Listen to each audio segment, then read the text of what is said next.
Praise the Lord. आज हमारे लिए सुसमाचार संत मार्कुस से है, अध्याय 3 पद संज्ञा 7 से लेकर 12 तक। ईसा ने अपने शिष्यों के साथ समुद्र तट गए।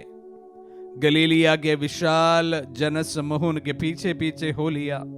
यहूदिया, यरूशलेम, इदुमेया, यर्दन के उस पार और तीरुस तथा सीदोन के आसपास से बहुत से लोग उनके पास इकट्ठे हो गए, क्योंकि उन्होंने उनके कार्यों की चर्चा सुनी थी। भीड़ के दबाव से बचने के लिए ईसा ने अपने शिष्यों से कहा कि वे एक नाव तैयार रखें, क्योंकि उन्होंने बहुत से लोगों को चंगा किया था और रोगी उनका स्पर्श करने के लिए उन पर गिरे पड़ते थे। अशुद्ध आत्मा ईसा को देखते ही दंडवत करते और चिल्लाते थे, आप ईश्वर के पुत्र है। किंतु वह उन्हें यह चेतावनी देते थे कि तुम मुझे व्यक्त मत करो। क्रिस्त में प्यारे भाई और बहनों, आज के सुसमाचार में मुख्यतः 3 बातों को हम सुनते हैं। हमने सुना कि प्रभु को सुनने के लिए एक बहुत बड़ी भीड़ उनके पास आने लगे थे। इतने सारे लोग गलीलिया के आसपास के सभी प्रांतों से प्रभु को सुनने और उनके चमत्कारों को देखने या अनुभव करने के लिए वहां पर एकत्रित होने लगे थे। दूसरी बात हमने सुना कि अबदूद ग्रस्त लोगों को चंगा करते समय अबदूद लोग उन्हें ईश्वर के पुत्र के रूप में पहचान लिया था। और तीसरी बात है कि प्रभु उन्हें डांटते हुए कहते हैं कि मुझे व्यक्त मत करो, मेरे बारे में लोगों को मत बताओ। तो 3 मुख्य बातों को आज के सुसमाचार में संत मार्कुस हमारे सामने रखते हैं। तो प्रथम बात जो भीड़ की है, इसके बारे में हम लोग थोड़ा सा ध्यान केंद्रित करें। ऐसा कहा जाता है कि भीड़ का कोई चेहरा नहीं होता है। जितनी बड़ी भीड़ तो उसका चेहरा उतना गुम हो जाता है। और इस भीड़ को आजकल हमारे नेता बहुत मिसयूज करते हैं। भले पॉलिटिकल स्फीयर में हो या धर्म के क्षेत्र में भी हम इस प्रकार भीड़ को मिसयूज करते हुए लोगों को देखते हैं, क्योंकि भीड़ सोचते नहीं, समझते नहीं। और जो भीड़ को कहा जाता है या उन्हें इन्फ्लुएंस किया जाता है, उसी के अनुसार वह कार्य करते हैं। अगर भीड़ में कुछ लोग खुद का सोच रखते भी हो, उसका कोई तवज्जो नहीं होता है। अक्सर भीड़ को इस्तेमाल किया जाता है। धार्मिक उन्माद भटकाने के लिए भीड़ का इस्तेमाल किया जाता है। अपने पॉलिटिकल गेन्स के लिए भीड़ को इस्तेमाल किया जाता है। जो कोई नेता समझते हैं कि भीड़ को किस प्रकार इन्फ्लुएंस किया जा सकता है, वे अपने अपने स्वार्थ के लिए इस भीड़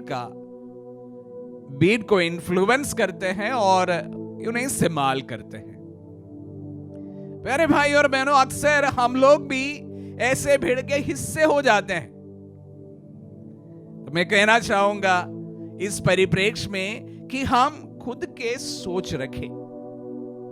भले हमारे नेता कुछ भी हमारे सामने बातों को रखे, उन चीजों को परख कर अपनी बुद्धि से उस पर हम लोग अमल करें। ये बेहद जरूरी है। इस्तेमाल नहीं किए जाने के लिए खुद का सोच रखना बेहद जरूरी है। तो वो रही भीड़ की बात।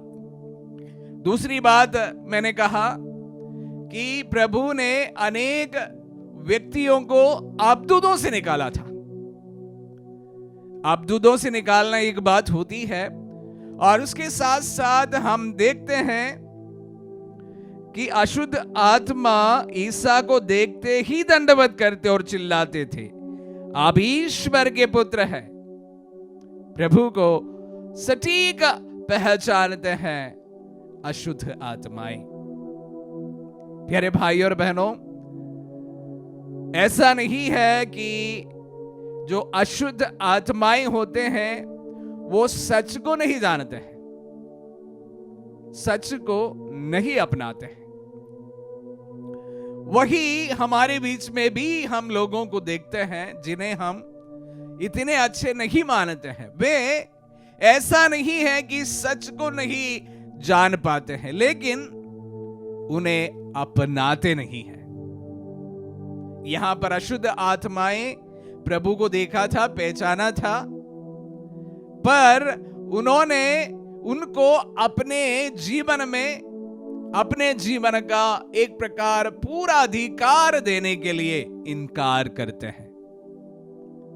प्यारे भाई और बहनों, जब भी हम लोग सच को जानकर सच को जब दबा देते हैं या हम लोग असत्य के लिए हमारी तरफ से झुकाव होता है, तो हम उन अशुद्ध आत्माओं के जैसे हैं।